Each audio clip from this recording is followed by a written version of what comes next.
জয় বিষ্ণুপ্রিয়া। শ্রী গুরুদেব হচ্ছেন প্রেম কল্পতরু। আমার অজ্ঞান রূপ তিমির অন্ধকারকে যিনি দূরীভূত করেন জ্ঞানরূপ শলাকায়ের দ্বারা, তিনি হচ্ছেন শ্রী গুরুদেব। শ্রী মহাপ্রভু যেমন তিনি যুগের এই কলিযুগের পথিক পাবনদের উদ্ধার করার জন্য এসছেন, গুরুদেবও আযাচিত কৃপা করছেন আমার এই অজ্ঞানরূপ অন্ধকারকে দূরীভূত করে জ্ঞানরূপ আলোর দ্বারা আমার হৃদয়কে তিনি কী করছেন, প্রজ্বলিত করে আমার তৃতীয় জ্ঞানচক্ষুটাকে খুলে দিচ্ছেন। আমাদের গুরুদেব কি ভজন করার উপদেশ দিলেন? বলছেন বৃন্দাবনের যুগল ভজন অর্থাৎ রাধাকৃষ্ণ ভজন, আর নিরমল গৌর প্রেমরস সিঞ্চনে পুরল সবমনমাস। আর একটা হচ্ছে গৌর ভজন, বিষ্ণুপ্রিয়ার ভজন।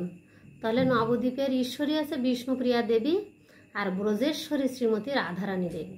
তা আমাদের এই দুটোই ভজন, একটা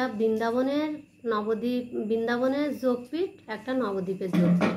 তো সেজন্য এখানে দুটো ভজন যদি আপনার না থাকে তাহলে এই ভজনটা খণ্ড ভজন হচ্ছে। কারণ কি, যে বৃন্দাবনের ঈশ্বরী শ্রীমতী রাধারানী আর ব্রজের নবদ্বীপের ঈশ্বরী শ্রী বিষ্ণুপ্রিয়া দেবী। রাধারানীর প্রাণকান্ত কৃষ্ণ, কৃষ্ণ বক্ষ বিলাসিনী শ্রীমতী রাধারানী, আর গৌর বক্ষ বিলাসিনী শ্রী বিষ্ণুপ্রিয়া দেবী। তো এক বিষ্ণুপ্রিয়া নামে জগতের সমস্ত চারি যুগের 4টা যুগল বিগ্রহ রয়েছে।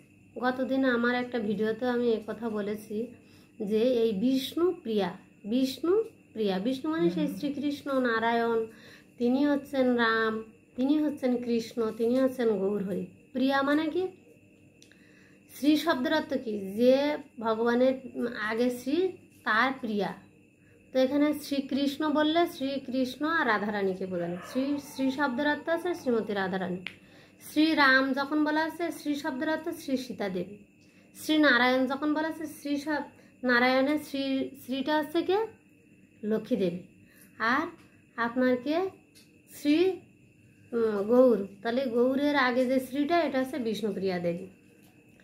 তো এখানে শ্রীমৎ ভগবত গীতা আর ভাগবতে কোথাও শ্রীমৎ ভাগবত, তো এই ভাগবতে কিন্তু শ্রী রয়েছে।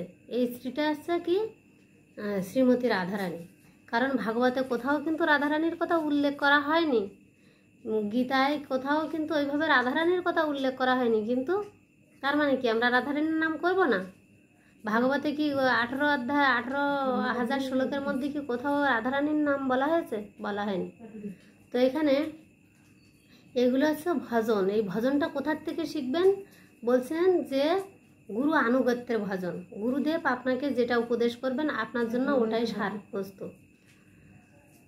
আপনার গুরুদেব আপনাকে যে ভজন করতে বলবেন ওটাই আপনার জীবনে গুরুবাক্য মেনে নিয়ে আপনি যেটা করবেন আপনার পরম গতি লাভ হবে। কারণ শাস্ত্রে বলা আছেন, যিনি কায় মনোবাক্যের দ্বারা শ্রী গুরুদেবের ভজন করেন তিনি কি হয়? তার পরম গতি লাভ হয়। তো গুরুবাক্য বলবান। জয় শ্রী গুরুদেব, জয় বিষ্ণুপ্রিয়া।